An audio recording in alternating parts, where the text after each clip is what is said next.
जोहार। जोहार। तो झारखंड में नई सरकार का गठन हो गया है, मंत्रिमंडल बने हुए 2 दिन हो गए हैं। तो ऐसे में आज हम लोग हमारे सिमडेगा के युवा नेता और जिला परिषद के सदस्य अजय जी से बातचीत कर रहे हैं कि वर्तमान सरकार को आप किस तरह से देख रहे हैं, क्योंकि चूंकि आप 2 साल से लोकतंत्र बचाओ अभियान के साथ में काफी सक्रिय होकर के लोगों के बीच में रहे, तो इस सरकार को किस नजरिए से आप देख रहे हैं इस समय? जिस तरह मुख्यमंत्री जी ने शपथ ग्रहण समारोह के दिन कहा, अबुआ सरकार जनता को समर्पित, और हम भी ये मानते हैं कि जिन जन अपेक्षाओं के साथ मुख्यमंत्री हेमंत सोरेन और इंडिया गठबंधन के ऊपर जनता ने भरोसा जताया है और दोबारा उनको मौका दिया है, ये जनता की जीत है। और निश्चित रूप से इस बार की सरकार अबुआ सरकार के रूप में ही हम देखते हैं। जी, तो आपको क्या लगता है कि कौन से ऐसे प्रमुख मुद्दे होंगे जिन पर इस सरकार को गंभीरता से काम करने की जरूरत है अगले 5 सालों में?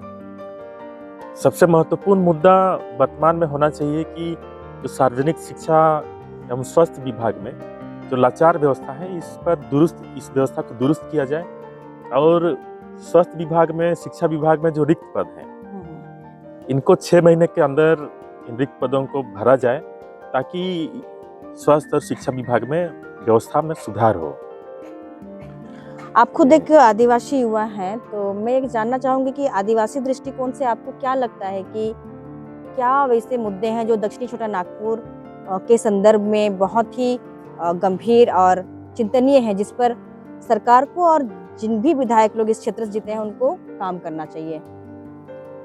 इस क्षेत्र की प्रमुख मुद्दा है पलायन और जमीन का मुद्दा है। और इस पर पहला चीज होना चाहिए कि जिस तरह रघुवर सरकार के समय जो स्थानीयता या नियोजन नीति बनी हुई थी, वो झारखंडी हित में नहीं थी, वो झारखंड विरोधी नीति थी।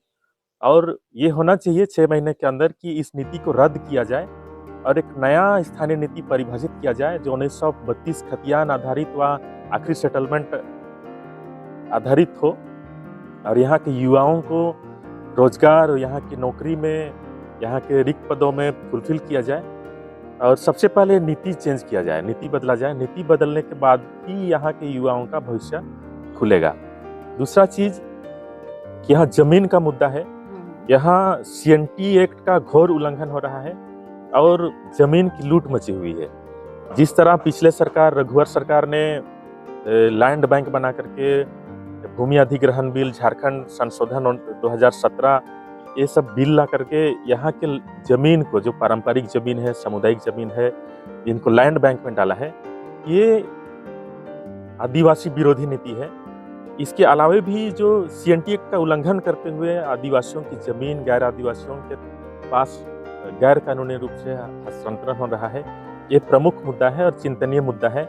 तो दक्षिणी छोटा नागपुर में जो भी जनप्रतिनिधि हैं, इन विषयों पर कार्य करना चाहिए और 6 महीने के अंदर ये रद्द करना चाहिए इस नीति को। भूमि अधिग्रहण बिल 2017 संशोधन रद्द होना चाहिए, लैंड बैंक रद्द होना चाहिए। जिस तरह नेताओं ने चुनाव से पहले वादा किया था, और इंडिया गठबंधन के नेताओं ने वादा किया था कि सरकार बनते साथ ही भूमि अधिग्रहण बिल 2017, झारखंड संशोधन और लैंड बैंक रद्द करेंगे। तो आज जनता यही आशा के साथ देख रही है इस सरकार को कि कब जन मुद्दों पर काम होगा और ये नीति रद्द होगी। अगला एक मुद्दा पर है कि यहाँ 5th शेड्यूल एरिया है झारखंड, और यहाँ की मुख्य नीति होना चाहिए पेशा कानून, यहाँ सख्ती से लागू होना चाहिए झारखंड के अनुसूचित क्षेत्रों में। और ये लागू होगा तो यहाँ के जो आदिवासी है, स्वच्छता के साथ यहाँ का ग्राम सभा सुदृढ़ होगी, और सरकार को इन मुद्दों पर काम करना चाहिए। जी, आपने बिल्कुल जो आदिवासी समाज को और उनके लोगों को संरक्षण देने वाले कानून हैं, उनके संदर्भ में बहुत प्रमुखता से बात रखी है। आप काफ़ी सक्रिय रहते हैं राजनीति में भी और क्षेत्र में, तो मैं एक सवाल जो काफ़ी लोगों का मेरे साथ भी रहता है, हमारे यहाँ जो पार्टी अभी से 2 विधायक आए हैं और जो भी नेता हैं यहाँ से, आप उनकी कार्यशैली में क्या बदलाव देखना चाहते हैं? क्योंकि बीते एक विधायक जो कोलेबिरा से हैं, उनका समझिए कि 8 साल हो गया, और एक विधायक है जिनका 5 साल हो गया। तो ऐसे में उनको क्या कुछ करना चाहिए ताकि जनता को लगे कि सचमुच ये जीत करके आए हैं और कुछ अलग हो रहा है और कुछ बेहतरीन हो रहा है, ऐसा महसूस हो। थोड़ा उसके बारे में प्रकाश डालेंगे तो जनता को काफ़ी जानने को मिलेगा। यहाँ के नेताओं को सबसे पहला चीज तो है कि यहाँ के जनताओं के समस्या को सोचना चाहिए। जिस तरह यहाँ सिमडेगा की जो बात कहें, यहाँ पर पिछले 5-6 सालों में लगभग 40 लोग गो हत्या के नाम से जेल में हैं। बिल्कुल, बहुत खराब बात है। और लगभग 50 लोगों का लाश दूसरे राज्यों से आ चुकी है, जो पलायन करके बाहर गए हुए थे, प्रवासी मजदूर के रूप में काम कर रहे थे, और उधर एक्सीडेंट या तो नॉर्मल डेथ उनका हुआ और उनका डेड बॉडी झारखंड पहुंचा। तो इस सिमडेगा के लिए बहुत ही मतलब दुखदाई बात है कि किस तरह से हमारे युवागण बाहर जा करके कई परेशानियों का सामना कर रहे हैं और उधर इतना तक कि उनकी मौत भी हो जा रही है। तो जब हम सोचते हैं कि अभी तो अपनी सरकार है, अपने लोग, हम सिमडेगा से अपने लोगों को विधानसभा में चुन करके भेजे हैं, तो एक अपेक्षा भी करते हैं कि यहाँ के नेता इन मुद्दों पर काम करें कि किस तरह हम पलायन को रोक सकते हैं यहाँ से, और किस तरह यहाँ जो सामाजिक समरसता को खत्म करती हुई जो गो हत्या निषेध कानून है, इस पर ये लोग चर्चा परिचर्चा करते हुए एक समन्वय बनाने की कोशिश करें ताकि इन मुद्दों पर लोग सुरक्षित रहे, लोगों को ऐसे परेशानी का सामना करना ना पड़े। इन मुद्दों पर विचार करना चाहिए। बिल्कुल, क्योंकि जब से ये बिल आया है तब से हम देखते हैं कि हमारे लोग सबसे ज़्यादा इससे प्रभावित हो रहे हैं और हम रिक्वेस्ट भी करना चाहेंगे कि जो अजय जी ने कहा उस पर काम होना चाहिए और पब्लिक को भी खुद भी मतलब ये डिमांड करना चाहिए नेताओं से, है कि नहीं? क्योंकि जब तक पब्लिक डिमांड नहीं करेगी उनको तो बस आ गए हैं। तो इसलिए इस बातचीत को हम यहाँ खोले कि जनता भी अपने मुद्दे की तरफ थोड़ा ध्यान दे कि किस मुद्दे के लिए उनको बोलना चाहिए नेताओं को कि इस मुद्दे पर भी काम करिए। इसके अलावा आपको अगर कहा जाए कि क्या ऐसा चीज़ है जिससे हम लोग को बहुत खुश होना चाहिए, विशेष करके आदिवासी ईसाइयों को, क्या पूरी तरह से सुरक्षित हो पाएंगे इस सरकार में, या फिर ऐसा है कि फिर भी कुछ ना कुछ होता रहेगा? क्या लगता है आपको? क्योंकि ये क्वेश्चन कई जनों का आता है कि आदिवासी ईसाइयों की पार्टी है कांग्रेस, तो इस संदर्भ में हम आपको पूछ रहे हैं कि क्या मतलब कि इस पार्टी के यहाँ रहने से आपको लगता है कि आदिवासी ईसाई युवा पीढ़ी तैयार हो रही है अपनी सुरक्षा करने के लिए खुद ही, या फिर कैसे देख रहे हैं इसको?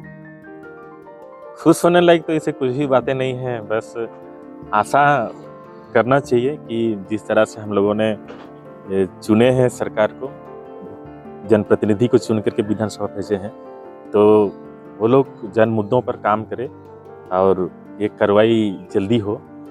दूसरा चीज़ कि यहाँ के जो लीडर हैं, छोटे स्तर के लीडर हैं, जिला स्तर के लीडर हैं और प्रखंड स्तर के, गांव स्तर के लीडर हैं, सामाजिक लीडर हैं, ये लोग जितने युद्ध स्तर पर चुनाव के समय काम किए इंडिया गठबंधन के पक्ष में, अभी ऐसे प्रत्येक लीडर की एक जिम्मेदारी भी है कि समाज के पक्ष में खड़े होकर सरकार से सवाल करे, सरकार से डिमांड करे जनता के मुद्दों के खिलाफ।